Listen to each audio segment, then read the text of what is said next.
Part 1. The Dark Knight Returns Edit. In a dystopian version of 1986, Bruce Wayne, aged 55, too, has given up the mantle of Batman after the death of Jason Todd 10 years prior. Crime is running rampant throughout Gotham City, much of which is being committed by a gang of juvenile delinquents called the Mutants. After watching news reports about the Mutants' crimes, Wayne decides to return to his role as a vigilante. He stops multiple assaults, including one on two young girls, Carrie Kelly and her friend Michelle, and targets the Mutants. Batman's return is reported on the news and stimulates his archenemy, the Joker, to awaken from catatonia at Arkham Asylum. While foiling an armed robbery, Batman learns that the criminals are working for Harvey Dent. Previously known as Two-Face, Dent underwent extensive therapy and plastic surgery to re-enter society before disappearing.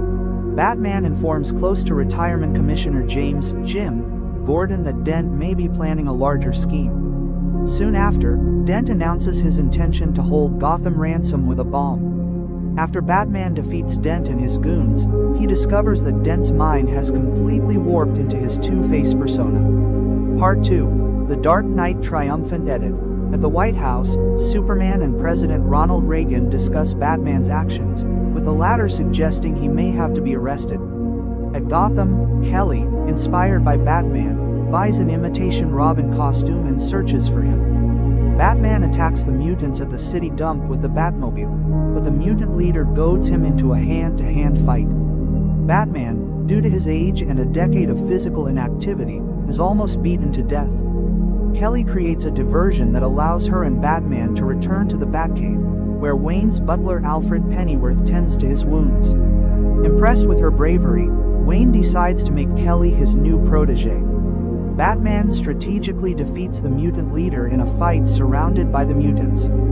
Seeing Batman defeat their leader, most of the mutants disband into smaller gangs. One of these gangs renames itself the Sons of the Batman, using excessive violence against criminals. Part 3. Hunt the Dark Knight Edit. Clark Kent talks with Wayne and is then deployed by Washington to the Latin American country of Corto Maltese, where he fights Soviet combat forces in a conflict that may escalate into World War III. Gordon's successor as commissioner, Captain Ellen Yindel, declares Batman a wanted criminal for his vigilantism. Meanwhile, Joker manipulates his caretakers to allow him onto a television talk show, where he murders everyone with his trademark toxin and escapes. Batman and Robin, Kelly, track him to a county fair while evading a Gotham police pursuit.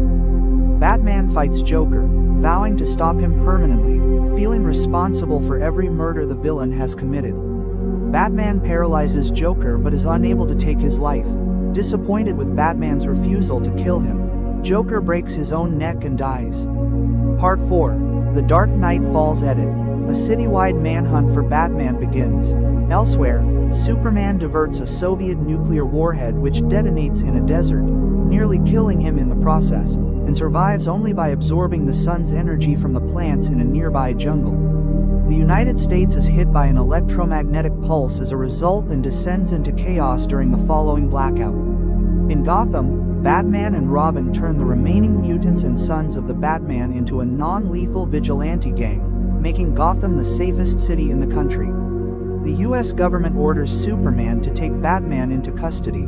Superman demands to meet Batman, and Wayne chooses Crime Alley. Superman tries to reason with Batman, but Batman uses his technological inventions to fight him on equal ground. During the battle, Superman compromises Batman's exoframe. However, an aging Oliver Queen manages to shoot Superman with a kryptonite-tipped arrow to weaken him. Standing over the defeated Superman, Batman has a sudden heart attack, apparently dying. Alfred destroys the Batcave and Wayne Manor before suffering a fatal stroke, exposing Batman as Bruce Wayne, whose fortune has disappeared. After Wayne's funeral, it is revealed that his death was staged using an antiarrhythmic agent that suspended his vital life signs. Clark attends the funeral and winks at the disguised Carrie after hearing Wayne's heartbeat. Sometime afterward, Bruce Wayne leads Robin, Queen, and the rest of his followers into the caverns beyond the Batcave and prepares to continue his war on crime.